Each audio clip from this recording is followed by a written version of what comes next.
Rayon Milis Şöbəsinin rəisi Adil Cavanşirov cavan olmasına baxmayaraq saçlarını cəmiyyətə zidd olan tüfeyli ünsürlərlə mübarizədə ağartmışdı.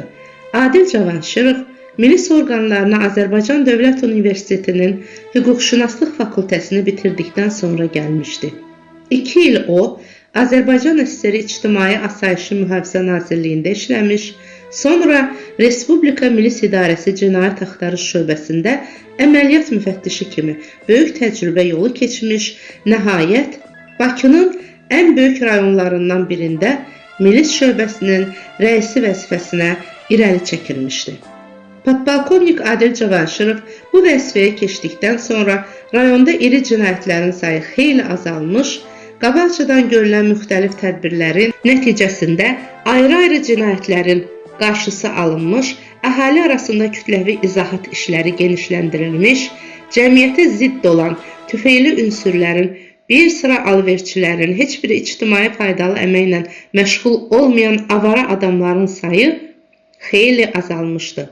Cavanşirovun bu rayonda gördüyü əsas işlərdən biri də bu idi ki, o, ictimaiyyətin yaxından köməyi nəticəsində baş verə biləcək neçə cinayətin qarşısını almağa, bir neçə cinayətkarin əyri yoldan qayıtmasına nail olmuşdu. Əlbəttə, lap uşaq yaşlarından cinayət yoluna qədəm qoymuş adamları, oğrular dünyasından ayırıb düzgün yola qaytarmaq asan iş deyildi. Axı, onların da öz qanunları var. Elələri var ki, əmək islah koloniyasında olarkən, ömür boyu cinayətkarlıqdan əl çəkməyəcəklərinə and içmiş, torpaq yemiş, barmaqlarını kəsərək qan çıxartmış, bu qanı bir-birlərinə yalatmışdılar. Onlar bilirdilər ki, oğru qanununu pozub, dinc həyata qayıtmaq üstündə ayrı-ayrı quldurlar tərəfindən cəzalandırıla bilərlər. Bu cəza da ancaq bir şeydən, ölümdən ibarət idi. Quldurlar oğru, cibgir və başqa tüfeyli ünsürləri qorxutmaq üçün düz yola qayıdanları addım-addım izləyir, müxtəlif yerlərdə qarşılarına çıxıb hədə-qorxu gəlirdilər.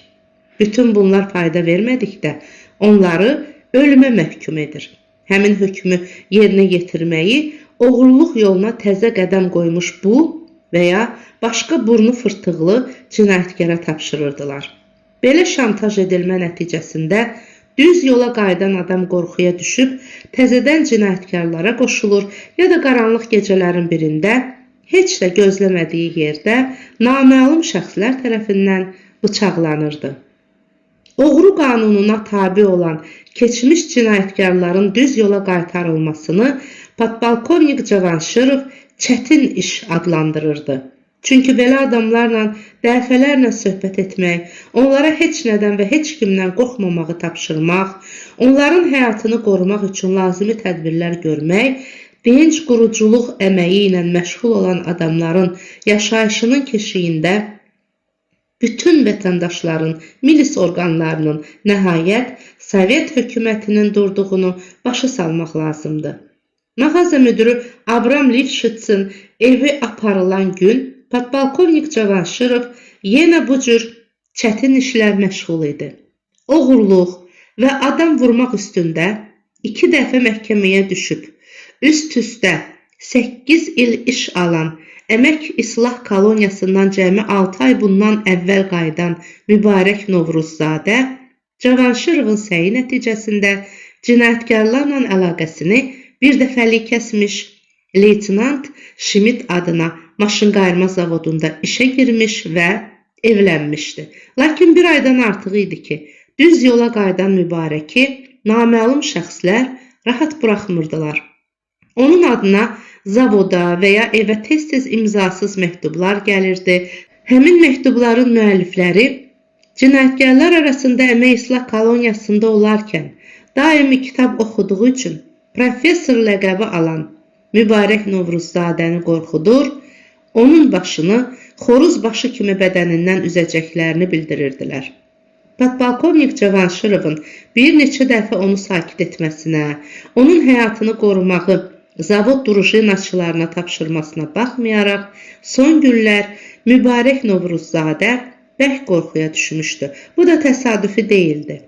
6 gün bundan əvvəl yenə hədə-qorxu ilə dolu bir imzasız məktub aldığı üçün qanı bərk qaralan Mübarək işdən evə qayıdarkən az qala həlak olmuşdu. O zavoddan çıxandan sonra tramvay dayanacağına gedərkən Çapayev küçəsinin tinində dayanmış yük avtomobilinə fikir vermədi. Mübarək küçəni keçərkən bu yük maşını onun üstünə şığıdı. Mübarək bircə an ləng tərpənsəydi, mütləq 5 tonluq avtomobilin altında qalıb xurtxəşil olacaqdı. Mübarəki ölümdən cədliyi qurtardı. Avtomobil onun lap yanından ötüb keçdi.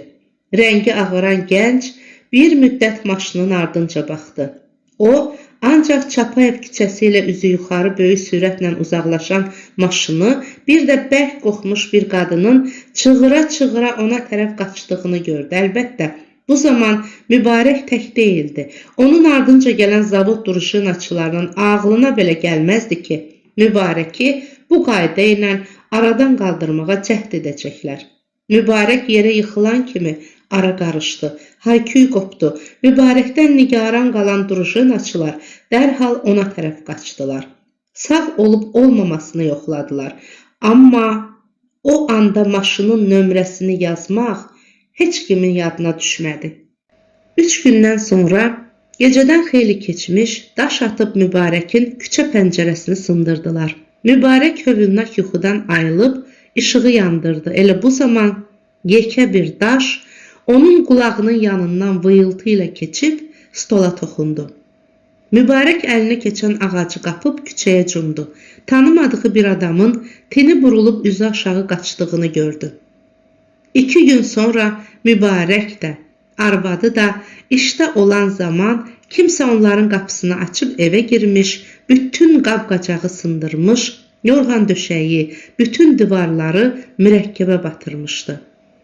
Əlbəttə, bütün bunlar rayon milis şöbəsinə, şəxsən podpolkovnik Cavanşirova məlum idi. O da öz növbəsində Mübarəkə sataşan adamı tapmaq üçün xüsusi müvəkkil ayırmışdı. 2 gün idi ki, adi fəhlələrdən seçilməyən bu müvəkkil Mübarəklə birlikdə ondan 3-4 metr aralı maşınqayırma zavoduna işə gedir, növbədən sonra onu evədək addım-addım izləyir, axşamlar da qonşuluqdakı evdə gizlənib Mübarəkin evinə göz olurdu. Demək olar ki, yeni bir imzasız məktub nəzərə alınmasa, bu 2 gün nisbətən sakit keçmiş, nə Mübarəkə, nə də onun ailəsinə sataşan olmuşdu.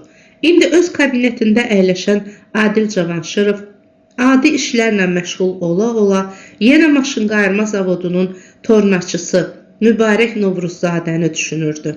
Bir sıra mühüm tədbirlərin həyata keçirilməsinə baxmayaraq, nəinki Mübarəkə sataşan adamlar ələ keçməmiş, hətta milis işçiləri onların izlərinə belə düşə bilməmişdilər. Bu məsələ ilə bərk maraqlanan Bakı Milis İdarəsinin rəhbərləri isə tez-tez podpolkovnik Cavanşirova zəng vurur, Mübarəkin hər addımı haqqında məlumat verməyi tələb edirdilər. Hətta Bakı Milis İdarəsi rəisinin müavini podpolkovnik Azay Qürbətov Adilə demişdi ki, Mübarəkin başından bir tük belə əskiyi olsa nə sən, nə də mən gərək milis orqanlarında işləməyək. İfşa etmək, mübarizə aparmaq lazımdır. Lakin necə? Adil fikirləşirdi. Mübarəkə sataşan, Sovet vətəndaşının toxunulmazlıq qanununu pozan quldur kimdir? Bunu necə müəyyən etməli? O həmin suallara cavab tapa bilmədiyi üçün yenidən gözlərini bir nöqtəyə zillədi. Olar yoldaş podpolkovnik, Adil başını qaldırıb baxanda, kabinetin astanasında Cinayət Axtarış Şöbəsinin rəisi kapitan Rasim Kərimovu gördü. Kapitan sənsən, gəl. Danış görək nə var, nə yox. Bugün Mübarəkin arvadı evdədir. Qadın məsləhətxanasına gedəcəyi üçün işdən qalıb. Duruşunaçı qızlar xəbər vermişlər ki, səhərdən bəri evin həndəvərindən keçən olmayıb. Yalnız saat 10 radələrində qonşu evə təxminən 18 yaşlı bir işıq çəkən gəlmiş və Mübarəkgilin damına çıxmış, damın üstündən keçən elektrik məftillərini yoxlamış, dərhal da damdan düşüb getmişdir. Monitördən sonra drujinaçılar dama çıxmış, hər şeyi yoxlamış, heç bir şübhəli şey görməmişlər. Hər ehtimala qarşı drujinaçılardan biri monitörün dalınca düşmüş, onu güdməyə başlamışlar. Sonra, deyəsən, monitör izlənildiyini başa düşüb özünü o yerə qoymayıb, veyillənə rayon elektrik şəbəkəsi idarəsinə getmişdir. Kapitan Rasim Kərimov danışan zaman telefon zəng vurdu. Növbətçi zabit Elşad Salayevin gür səsi eşidildi. Yoldaş podpolkovnik, yenə gəlib sizi görmək istəyir. Kim? Professor. Hansı professor? Mübarəki deyirəm dayına, Novruzzadəni. Xeyr ola, salamatçılıqdırmı? Çox qaşqabaqlıdır. Burax gəlsin. Deyir, kapitan Kərimovu görmək istəyir. Podpolkovnik Cavanşirov üzünü Rasim Kərimova tutub demək istəyirdi ki, mübarəki qarşılasın, lakin onu kabinetdə tapmadı. O dəqiqə başa düşdü ki, kapitan Kərimov Novruzzadənin gələcəyini bilirmiş, nigaran qaldığı üçün icazə almadan növbətçi otağına qaçmışdır. Telefonun dəstəyini hələ də yerinə qoymayan Cavanşirov soruşdu. Elşad, sən orada nə edirsən? Növbət çəkirəm, yoldaş podpolkovnik. Köməkçin oradadır? Bəli. Növbəni ona təhvil ver, tez buraya gəl. Baş üstə. Bir dəqiqə sonra növbətçi kabinetdə göründü. Yoldaş podpolkovnik, növbətçi leytenant Salayev əmrinizə görə gəlmişdir. Adətən çox mülayim təbiətli olan podpolkovnik Cavanşirov növbətçi zabiti hirsli qarşıladı. Ona heç oturmağı da təklif etmədi. Acıqlı səslə dedi. Xoşuma gəlmirsən, leytenant. Nə üçün, yoldaş podpolkovnik? Yaman pintisən. Nə barədə? Üst başıma baxsana. Paltarın əzik, çirkin. Samirə bacı xəstədir məyər? Xeyr, salamatdır. Bəs sənə niyə baxmır? Salayev utandı. Məni qısqanır, yoldaş podpolkovnik. Kimə? Heç özüm də bilmirəm kimə. Deyir, bu qədər iş olmaz. Yəqin başqa arvad yanına gedirsən. Deyir ki, gecə yarısına dək harda olursansa, qoy orada da paltarını təmizləsinlər. Cavan arvadların hamısı belə düşünür. Mən özüm, yox, arvadımı göndərərəm, onunla danışar. Zabit arvadlarının dilini o yaxşı bilir. Mən sizə çox minnətdar olaram, yoldaş podpolkovnik. Yoxsa günüm yaman qarı olub, hara gedirəm məni güdür. Hirsi biraz soyuyan Cavanşirov mülayim səslə soruşdu. Bəlkə leytenant, Samirənin səni qısqanmağa əsası var? Xeyr, yoldaş podpolkovnik. Şöbədə hamı bilir ki, baş leytenant Dilara Bayramova dərslərimi hazırlamaqda mənə kömək edir. Özünüz bilirsiniz ki, mən bu il universitetə daxil olmaq istəyirəm. 2 dəfə də kapitan Kərimovun tapşırığı ilə mən Dilara bacı ilə əməliyyata getmişəm. Samirə bundan xəbər tutub. İndi hər gün səhərdən axşama dək mənə moral oxuyur. Evə gələn kimi Dilara'dan söhbət salır. Özünü onunla müqayisə edir. Ailəni möhkəmləndirməkdən danışır. Deyir ki, mən qədir bilən adam deyiləm. Aydındır. Leytenant, deyəsən mən doğrudan da sizə qonaq gəlməli olacağam. Samirə bacıya de ki, sabah axşama bir şey hazırlasın, arvadla birlikdə sizə gələcəyəm. Yoxsa bizim Gülara da evdə hərdən darıxır. Gözüm üstə yeriniz var, yoldaş podpolkovnik. İndi de görüm adın nədir? Leytenant Salayev təəccüblə çiyinlərini çəkib dedi.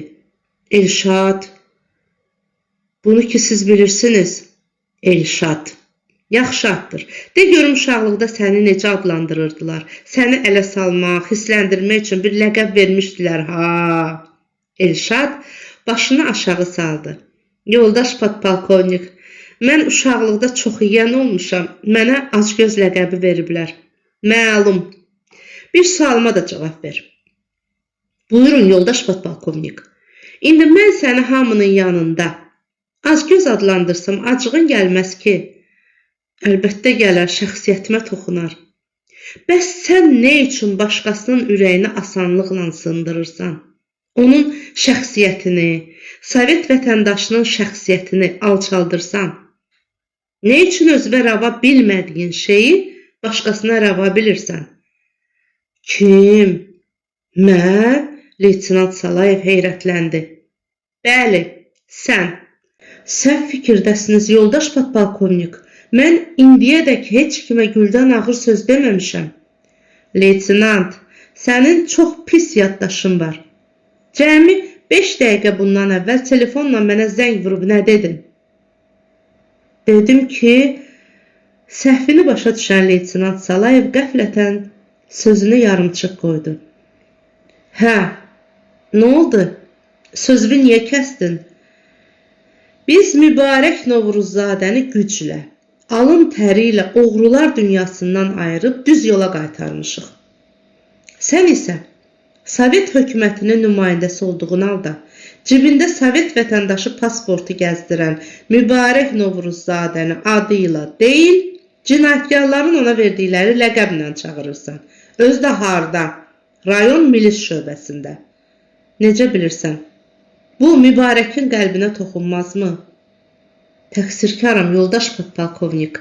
Get, leytenant, harda, nə vəzifədə işlədiyini, bir milis zabiti kimi qarşında hansı vəzifələrin durduğunu yaxşı-yaxşı fikirləş.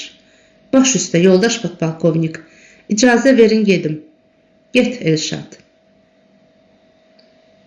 Sobada Gürzə. Düz yola qayıdan sabiq oğrulara həmişə böyük hörmət edən, onları hər tərəfli qayğı ilə əhatə edən podpolkovnik Adil Cavanşirov mübarək Novruzadəni böyük hörmətlə qarşıladı. Mübarək acıqlı idi. Qaşları çatılmış, üzü ağarmış və sərt olmuşdu. Rəis təəccüblə dişlərini bir-birinə qıcıyan mübarəkə baxıb əlini sıxdı. Oturmağa yer göstərdi. Cavanşirov mübarəkin keyfini xəbər almamış, Cinayət Axtarış Şöbəsinin rəisi Kərimov bir kağız bağlamasını açıb stolun üstünə qoydu. Bağlamada başı əzilmiş bir ilan vardı. Bu ki Gürzədir, ən zəhərli ilan, deyə Cavanşirov yerindən qalxdı. Mən uşaqlıqda Qubadlı və Zəngilan dağlarında belə ilanlara çox rast gəlmişəm. Bəli, Gürzədir, yoldaş podpolkovnik. Özü də bilirsiniz hardan tapılıb. Yəqin mübarəkin evindən. Ancaq başa düşmürəm, yoldaş podpolkovnik. Şəhərin mərkəzi hara, Gürzə hara? Mübarək deyir ki, bu fırıldaq da oğru qanunundan irəli gələn intiqam üsuludur. Düz deyir. Bəs mübarəki qorxutmaq istəyən quldurlar Gürzəni evə necə atmışlar, yoldaş podpolkovnik? Axı ev mühafizə olunur. Bunu mən səndən soruşmalıyam, yoldaş kapitan. Cinayət Axtarış Şöbəsinin rəisi mən deyiləm, sənsən. Əlbəttə elədir, lakin mən həmişə sizin köməyinizə və iş təcrübənizə arxalanmışam. Burada çox fikirləşməli bir şey yoxdur, kapitan. Səhərki elektrik montorunu yadınıza salın. Mən belə təsəvvür edirəm ki, həmin elektrik montoru sizin drujenaçıların maymaqlığından istifadə edibdir. O, işıq çəkmək bəhanəsi ilə dama çıxmış, bacanın yanından keçəndə ilanı içəri atmış və dərhal çıxıb getmişdir. Bayaqdan bəri bir kəlmə belə danışmayıb. Dalbadal siqaret çəkən mübarək Novruzadə üzünü Cavanşirova tutub dedi. Sizdən xəbər alıram, yoldaş podpolkovnik. Nə vaxtadək mən qorxu altında yaşayacağam. Mən cəhənnəm, bəs arvadım. Gecə gündüz qorxu çəkir, göz yaşı tökür. Elə hey deyir ki, gəl Bakıdan baş götürüb qaçaq. Heç yana qaçmaq lazım deyil mübarək. Başını aşağı sal, sakitcə işivi gör. Sakit oturmağa qoyurlar ki, gündə bir hoqqa çıxardırlar. Kim? Deyə kapitan Kərimov səsləndi. Mən nə bilim kim, dələduzlar. Yox mübarək, sən o adamı yəqin ki tanıyırsan. Özün deyirsən ki, gündə bir hoqqa çıxardırlar. Nə üçün? Çünki onlar əmindirlər ki, sən onların, xüsusən başçının haqqında bizə heç nə deməyəcəksən. Halbuki o sənin günüvü qara edir, ailəvin dağılmasına çalışır. Başa düş dostum. Biz onun kim olduğunu bilməsək, sənin, ailənin həyatını qorumaqda çətinlik çəkəcəyik. Tanımıram, yoldaş podpolkovnik. Bircə sizə onu deyə bilərəm ki, mən daha əyri yola qayıtmayacağam. Yaxşı. Fərz edək ki, sən onu tanımırsan. Əlbəttə, mən buna inanmıram. Əminəm, gözlərindən, danışığından görürəm ki, düz demirsən, bizdən çox şeyi gizlədirsən. Eybi yoxdur Mübarək. Biz o adamı özümüz taparıq. İndi xahiş edirəm, bu zəhərli ilandan danış. İlanı kim öldürüb, evinizdə nə hadisə baş verib? Arvadım Elnurə 5 aydır ki, hamilədir. Bugün qadın məsləhətxanasına gedəcəkdi. Ona görə də evdə qalmışdı. Mən bu haqda drujinaçılara da xəbər vermişdim. Elnura paltarını dəyişən zaman yataq otağındakı qədim sobanın içindən bir fışıltı eşidir. O maraqlanaraq sobanın qapısını açır. Bu gürzə yazığın üstünə atılır. Xoşbəxtlikdən arvadım özünü itirmir. Qonşu otağa sıçrayıb qapını bağlayır. Onun qışqırtısına qonşular və drujinaçılar gəlib çıxırlar. Köməkləşib ilanın başını əzirlər. Sonra qızlardan biri mənə telefonla zəng vurur. İşimi atıb gəldim evə. Rasim, deyə podpolkovnik cinayət axtarış şöbəsinin rəisinə müraciət etdi. Sən get, monitördən maraqlan. Mən biraz da Mübarəklə söhbət etmək istəyirəm. Oldu, deyə kapitan Kərimov kabineti tərk etdi. Leytenant, sən də azadsan. Salayev kabinetdən çıxan kimi podpolkovnik dedi. İndi isə dostum, gəl söhbətimizi davam etdirək. Etdirək Adil müəllim. Dost, gəl əyri oturaq, düz danışaq. De görüm, sən düzmü hərəkət edirsən? Nə barədə Adil müəllim? Elə həmin bu gürzə ilanı barəsində. Əlbəttə düz hərəkət etmişəm Adil müəllim. Evimə ilan buraxıblar. İstəyiblər ki, bu ilan ya məni, ya da arvadımı vursun. Mən də ilanı dərhal götürüb yanınıza gəlmişəm. Daha mən bundan artıq nə edə bilərdim? Kömək üçün yanınıza gəlməyəydim. Axı siz özünüz tapşırmışsınız ki, hər nə olsa gəlib xəbər verim. Söz yox ki, gürzə məsələsində düzgün hərəkət etmirsən. Bundan sonra da məhz belə hərəkət eləməlisən. Ancaq iş orasında deyil. Bu gürzə məsələsində də, bundan qabaqki hadisələrdə də 50% biz, milis işçiləri təqsirkarıqsa, 50% də siz özünüz təqsirkarsınız. Mən təqsirkaram? Bəli, sən. Adil müəllim, axı mənim günahım nədir? Görmürsünüz məni addım-addım izləyirlər? Görürəm. Buna görə də cəsarətlə deyirəm ki, təqsirkar sən özünsən.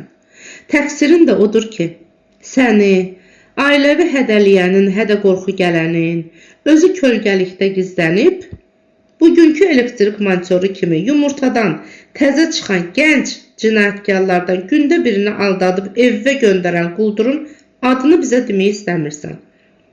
O, təkcə sənin deyil, bir çoxlarının, o cümlədən də mənim və kapitan Rasim Kərimovun həyatını zəhərləyir. Bunlardan əlavə, həmin quldur özünün yeni cinayət planlarını həyata keçirməyə çalışır. Bu məqsədlə onun təsiri altına düşən bəzi gəncləri cənginə salıb düz yoldan yayındırır. Onları cinayət işləməyə məcbur edir. Mühitimizi, həyatımızı, xoşbəxt gələcəyimiz olan gənclərin həyatını zəhərləyən belə bir ünsürü müdafiə etmək, onun kim olduğunu lazımi təşkilatdan, sənin yaxın dostların olan milis işçilərindən gizlətmək düzgündürmü?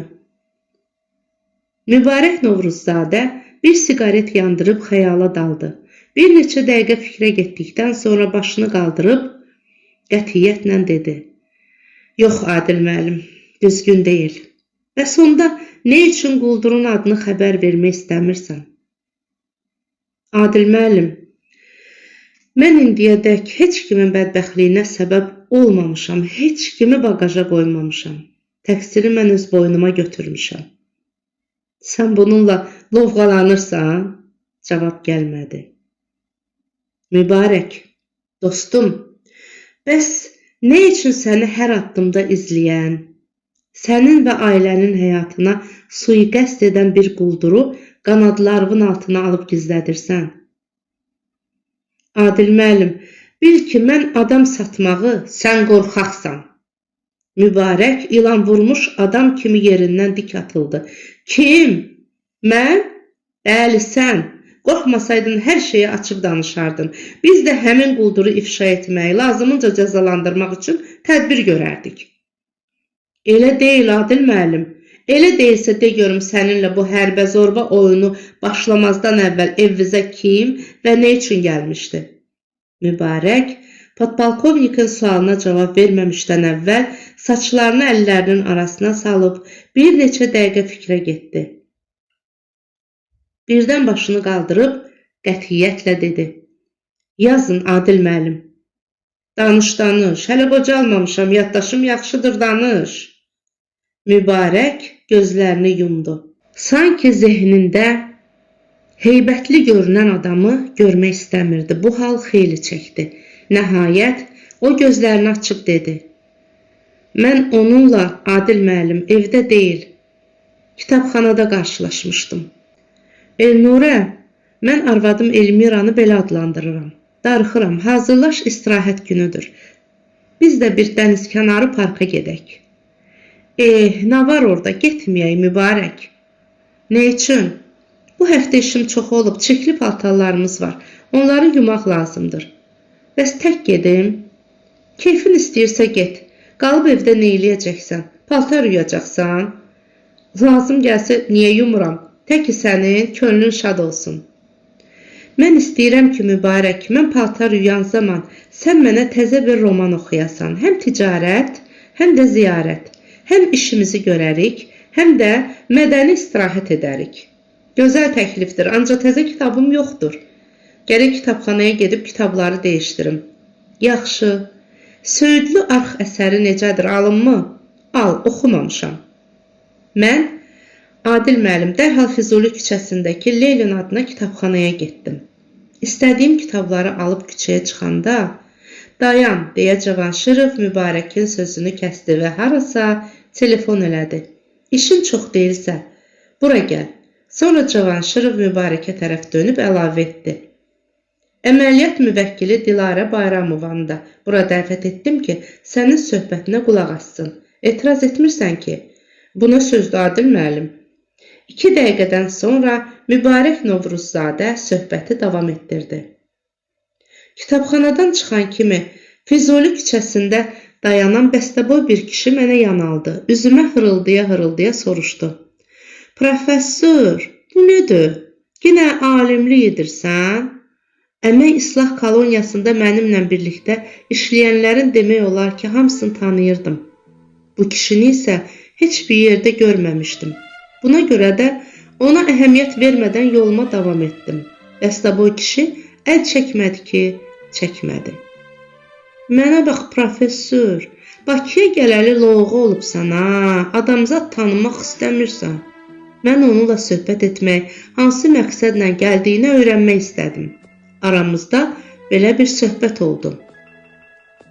Nə demək istəyirsən? Heç qadası, keyfimi xəbər alıram. Dedim, bəlkə sənə kömək lazımdır. Bu bizim bir növ parolumuz idi. Koloniyadan çıxanda qərarı almışdıq ki, tanımaq üçün bu parolu işlədəcək, bir-birimizin keyfini xəbər alacağıq. Babatam, dedim. İşləyirsən, qadası? İşləyirəm. Çox yaxşı. Bir şey çıxır, işdə meyvə deyir. 150 manat. Çox mübarək. Bəs Kamen qalava? O nədir? Başa düşmürsən? Yox. Nahaq yerə. Bəs sən necə professorsan? Qadası, bir belə koloniyada qalmısan, adi şeyi də bilmirsən. Urusiycan anlamırsan? Kamen, Urusiycan daş deməkdir. Qalava isə baş, yəni daşbaş. Soruşuram ki, daşbaşım var? Xeyr, mən daşbaşla məşğul olmuram. Nahaq yerə qadası, çoxları belə eləyirlər. Bəs canıma heyfin gəlmir? Nə barədə?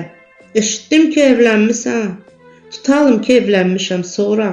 Sonrası odur ki, sən bizə lazımsan. Onda xoş getdin. Mən siz axtaran adam deyiləm. Nə fikirlə gəlmisənsə, o fikirlə də çıx get. Qadası, məni qovursan? Bəli, səni. Professor, sən heç axı soruşmadın mən kiməm?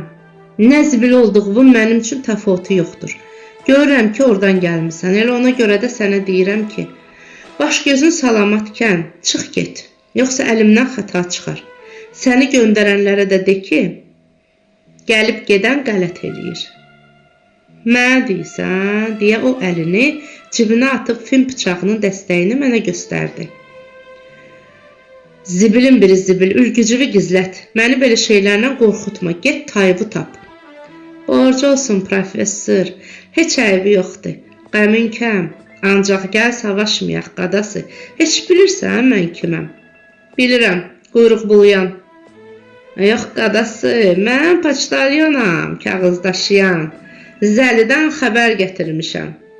Söhbətin bu yerində podpolkovnik Cavanşirov Mübarəkin sözünü kəsdi. Zəli addır, ləqəb. Ləqəbdir. Zəlini şəxsən tanıyırsan? Bəli, biz onunla Kemerova vilayətində bir koloniyada olmuşuq. Ona nə üçün Zəli ləqəbi veriblər? Çünki o Zəli kimi bir şeydir, qan içəndir.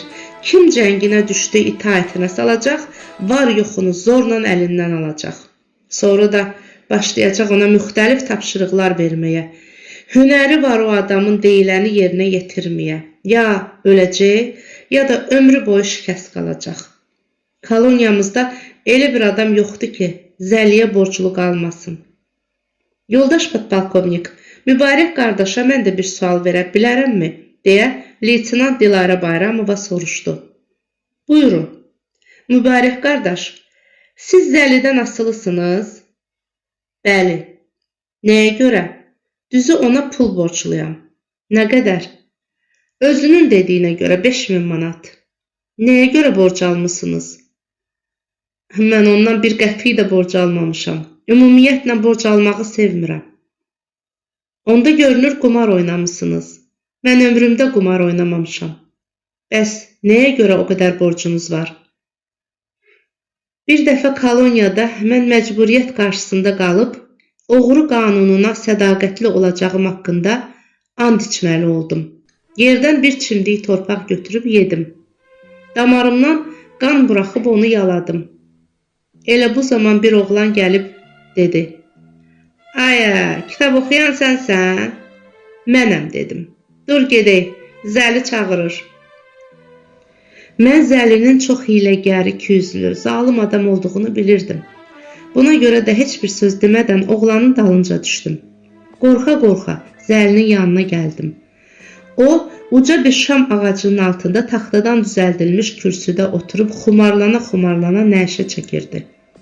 Yanında Zəliyə bac verən dəstəbaşlarından 5-6 nəfər də vardı. Aramızda belə bir söhbət oldu. Bacı oğlu, nöş bizdən yan gəzirsən? Tənhalığı sevirəm dayı. Nöşün, paraxodların batıb. Taleyimi düşünürəm dayı.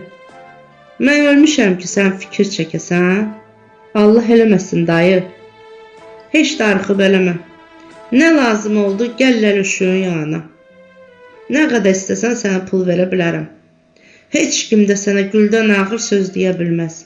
Nöşün ki, sənin mənim tək həmyerlin var. İndi də görüm özün necəsən ey? Pis deyiləm dayı. Bu zaman dəstəbaşlarından biri Zəliyə dedi. Qədiş, heç bilirsən bu oğlan necə oxuyur? Mən ölüm. Sənin əziz canın üçün qədiş, bax, belə. Hanı, bir oxusun görək. Mənim səsim yoxdur, dedim. Həmin oğlan izah etdi ki, mən kitab oxuyanam. Adə, bu laf gic-giciymiş ki, deyə Zəli mənə tərəf döndü. Bacı oğlu, düz deyir. Mən başımın hərəkəti ilə təsdiq etdim, o coşdu. Adə, sənin başın xərab olub nədir? Adam da bələnçiginə yerdə kitab oxuyar. Olmaya professor olmaq istəyirsən. Mən cavab vermədim. Dəstəbaşılar professor deyə məni ələ salmağa, qaqqıldaşıb gülməyə başladılar. O vaxtdan ləqəbim professor oldu. Zəli də hey eləyib doyunca güldükdən sonra nəsiyyətə başladı. Mənə bax professor, az kitab oxu. Nöşün ki, həm boşun xarab olar, həm də gözlü kör edərsən. Baş üstə dayı, oxumaram. Hələ bir də görün, nöş yatırsan. Adam vurmuşam dayı. Nə üstə? Texnikumda dava eləmişəm. Bir tələbə atamı söydü. Sən də dinc durmayıb yırtdın ülgücü onun qarnına, hə? Tökdün bağırsaqlarını bayıra, hə? Bəli. Bərəkallah bacıoğlu. İgid oğlan imişsən. Əhsən, heç bilmirdim. Rast ki qorxmayıb adam vurmusan. Əsl kişisən.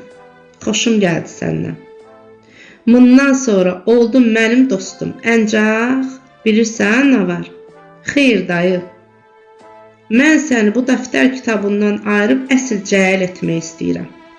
Elə qəhrəman ki, adın Koroğlu tək dillərdə dəstan olsun. Belə ki, professor, adını eşidənlərin gecələr gözlərinə yuxu getməsin. Qorxularından zağ-zağ əssinlər. Başı aşağı salma dik diyan. Bura utanmaq yeri deyil. Gedə bilərəm? Xeyr, hara gedirsən? Otur burada. Bəlkə açsan. İçmək istəyirsən? Xeyr dayı. Onda almını qoy yanıva, deyə Zəli bir fin bıçağını mənə uzatdı. Mənə lazım deyil dayı. Nöşün professor. Qorxma, satmıram, podərkə verirəm. Al, saxla. Gərəgin olar. Zəhmət çəkməyin dayı. Mən bıçaqsız da dolana bilərəm. Ada, professor, qanacağın olsun. Adam özündən böyüyü sındırmaz, bildin? Dəstəbaşılar dörd tərəfdən hücuma keçib məni danladılar. Ada, professor bax şu at təpib, al qədişi sındırma. Mən də əlacsız qalıb bıçağı aldım. Hə, bu başqa məsələ. Yoxsa az qala özümdən çıxacaqdım. İndi ki onu aldın, daha bikar durma. Ne edim dayı? Keçəli tanıyırsan?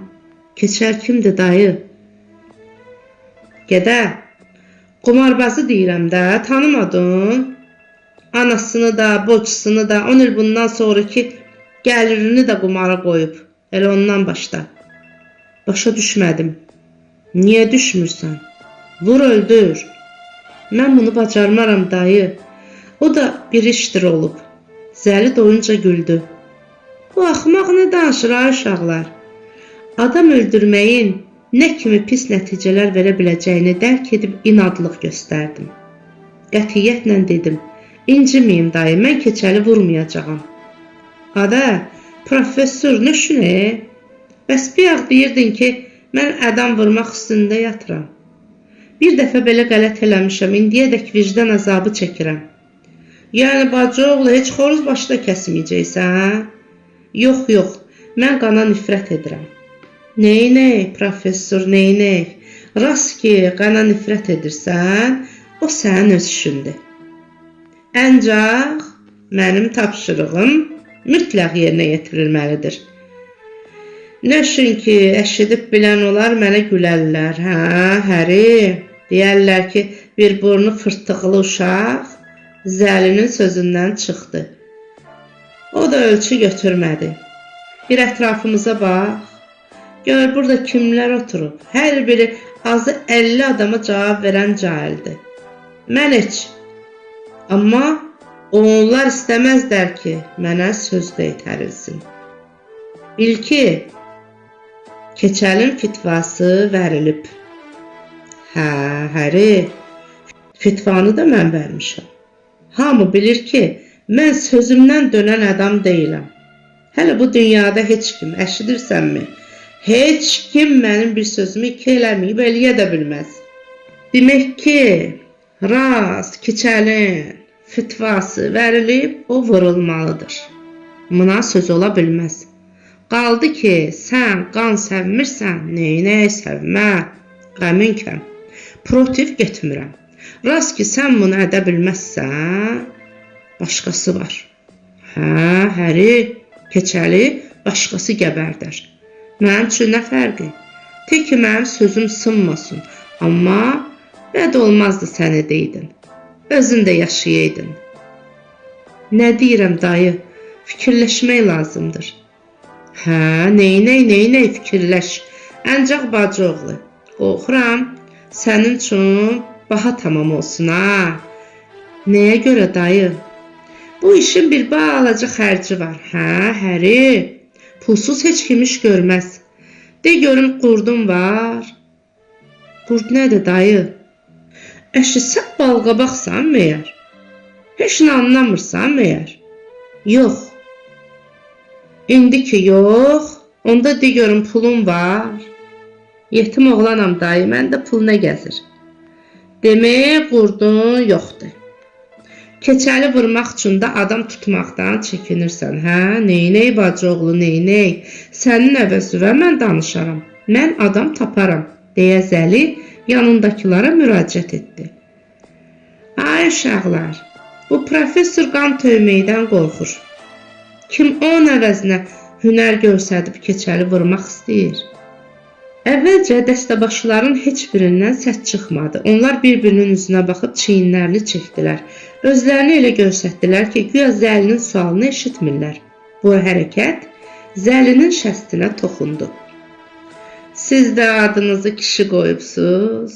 Yetim cücələr kimi nə başınızı çiyninizə qoyub mərit-mərit mənə baxırsınız. Niyə dinmirsiniz?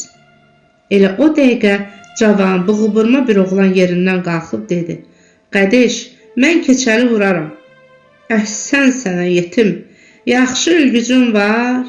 Var qədiş, ancaq yanımda deyil, meşədə gizlətmişəm. Əybi yoxdur yetim, adə, professor ülgücü ver yetimə. Baş üstə. Bax, keçəlin işin bitirəndən sonra ülgücü yenə professora qaytararsan, ha? Arxayın ol qədiş. Adə yetim, indi professorla sövdalaşın. De görək nə qədər qurda keçəlin qanını əxidirsən. 5000 manata. Ay yetim, çox de gör. Yox qədiş, tutulsam, vışqı ala bilərəm. Haqqım var yetim. Hə professor, nə deyirsən, razısan? Dedim ki, mənim qurdum yoxdur. Neynək professor, neynək? Rast ki, sənin qurdun yoxdur, mən verərəm. Sən də mənə borclu qalarsan. Bildin? Deyə Zəli təzədən yetimə tərəf döndü. Bacıoğlu, day durma, get keçəlin başını ək.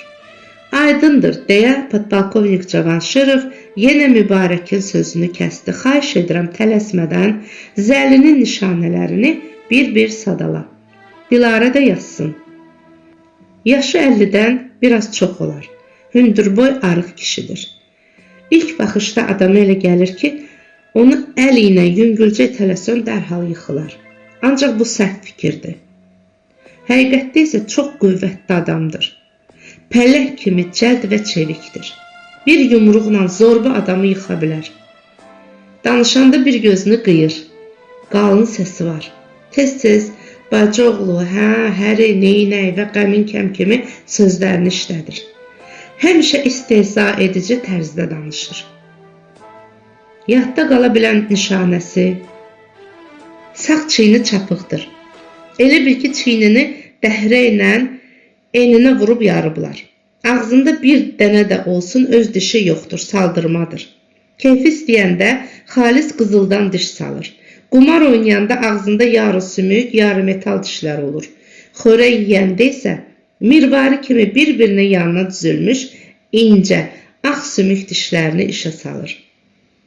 Koloniyadakılar Zəliyə necə müraciət edirlər?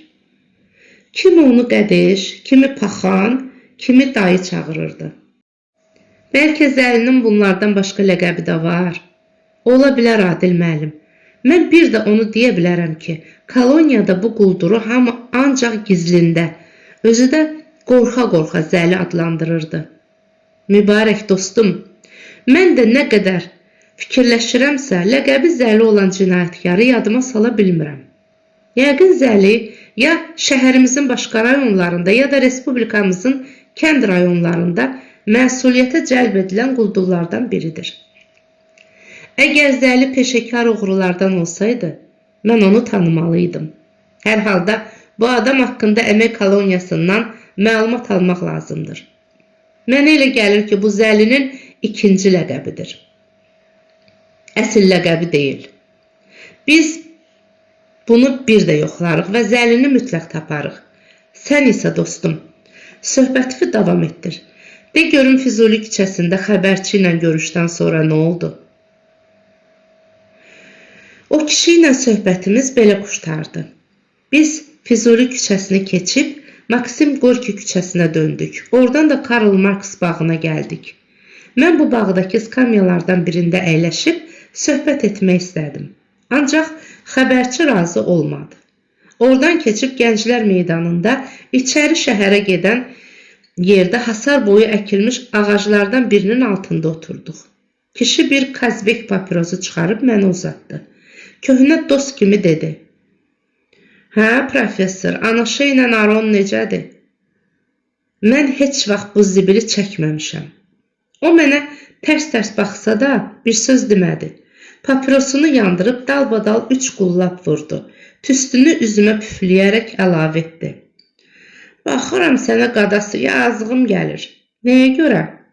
Ona görə ki, arvad xaltasını boynuğa keçirmisən. Ağlı olan adam da arvad alar. Dünya 5 günlükdür. 6-cısı şənbə, 7-cisi isə cümə. Hamısı da qara. Odur ki, professor, gəz, keyf elə. Dünyada həzz al. Məndən sənə amanat. Nə bağda arvadı çox saxlayasan. Yoxsa uşaq doğub yerini möhkəmlədər. Keçər boğazı var.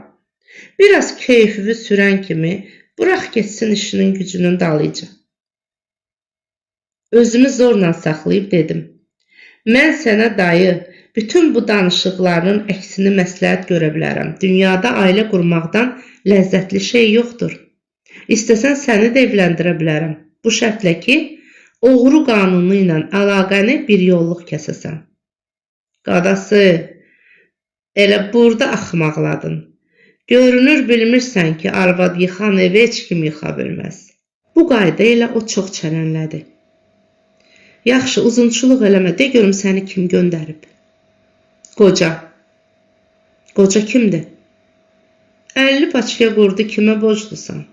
Heç rəngin də qaçıb eləməsin. Sənə balaca tapşırığı var. Özü də erməni qəbristanlığında yoluvu gözləyir. Onlar kimdir bizə baxır? Bilmirəm, tanımıram. Onda buradan uzaqlaşaq. Biz dərhal bağdan çıxdıq. Nizami muzeyinin qarşısında bir taksiyə mindik. 5 dəqiqə keçdikdən sonra taksi bizi mərkəzi pionerlər evinin qarşısına gətirib çıxartdı. Biz göz xəstəxanasının və yaşıl teatrın qarşısından keçib funikulyör dəmir yolunun yaxınlığında xəlvəti bir yer seçdik. Kolluqlar arasında gizləndik. Zəlidən xəbər gətirən kişi şalvar cibindən yarım litrlik araq, 2 stəkan və uzun bir kalbasa çıxartdı. Yumruğu ilə araq butulqasının altından vurdu. Probka göyə vızıldadı. O arağı stəkanlara töküb dedi. İçək qadası. Nə deyirəm, içək də. Heç adımı da bilmirəm. Adımı neynirsən qadası? O ağzına qədər araqla dolu stəkanı başına çəkib bir nəfəsə içdi.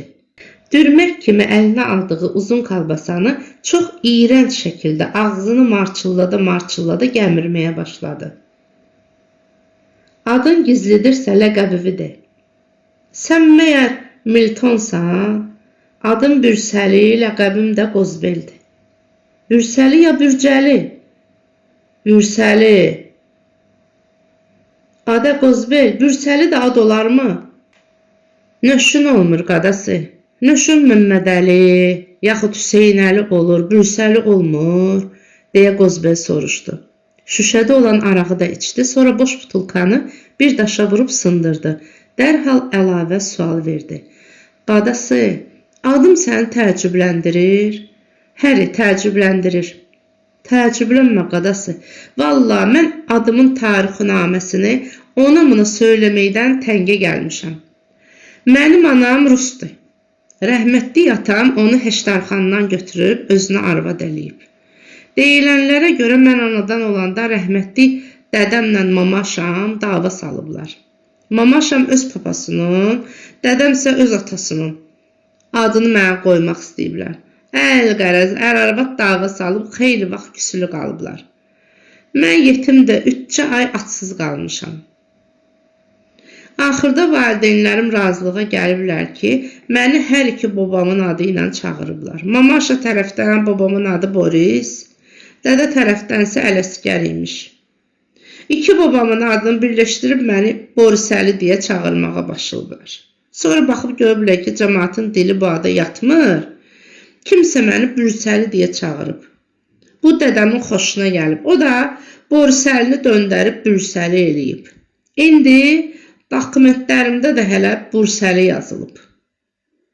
Ay Bürsəli, bəs səni Qozbel niyə çağırırdılar?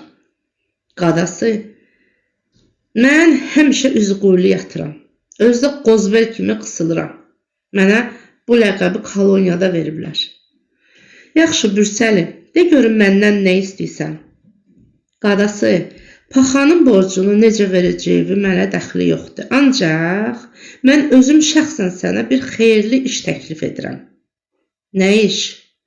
Böyük bir dükkanın müdürü var, Cuhuddur. Uşaqlar çoxdan evini güdürlər. Deyirlər ki, çox kalandır. Bu evi aparsaq hamımız 5-6 il təmin olarıq. Bunu paxan da bilir. Əvvəllər bilmirdi, sonralar xəbər tutdu. Onda nahaq yerə özünüzə əziyyət verməyin.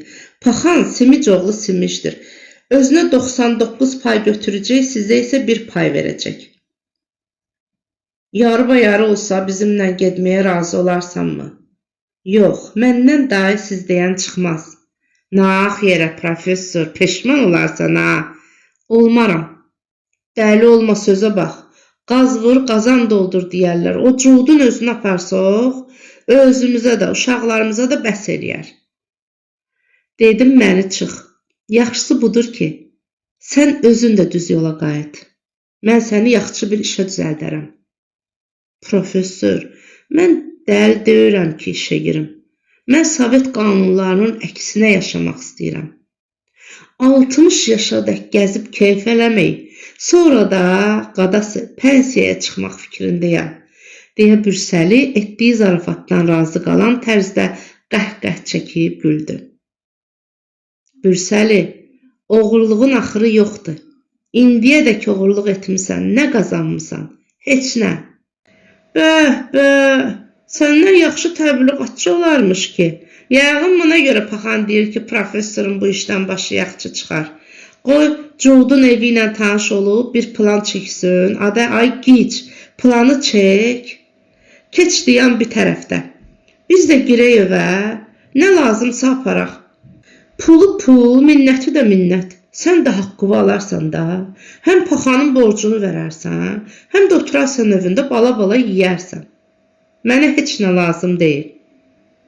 Bəs gedib paxana nə deyim? De ki, razı deyil. Peşman olarsan ha. Bürsəli yenə də əlini cibinə atdı. Yenə də film bıçağının dəstəsini göstərdi. Hirs başıma vurdu. Bürsəlinin sağ qolunu qanırıb bıçağı əlindən aldım. Xatabaladan uzaqlaşmaq üçün bıçağı uzağa, kolluğa atdım. Bilmirəm Bürsəli sən, nə zibilsən, bir də mənə elə təkliflər etsən, özündən küs. Yaxşı qadas əybi yoxdur. Borclunun sağlığını istər. Get, əlindən gələni 5 qaba çək, dedim. Adil müəllim, hələ də bilmirəm ki, bu işlərin axırı necə olacaq? Hər halda pis olmaz. Bu günədək kimin tərəfindən təqib olunduğundan xəbərsizdik. Buna görə də heç bir tədbir görə bilmirdik. İndi məsələ bizə tamamilə aydındır. Ürəyin buz kimi sakit olsun.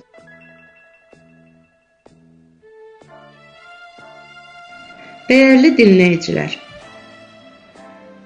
Cəmşid Əmirovun Qara Volqa romanının növbəti hissələrinə qulaq asmaq istəyirsinizsə, kanalımı izləyin, abunə olmağı yaddan çıxarmayın.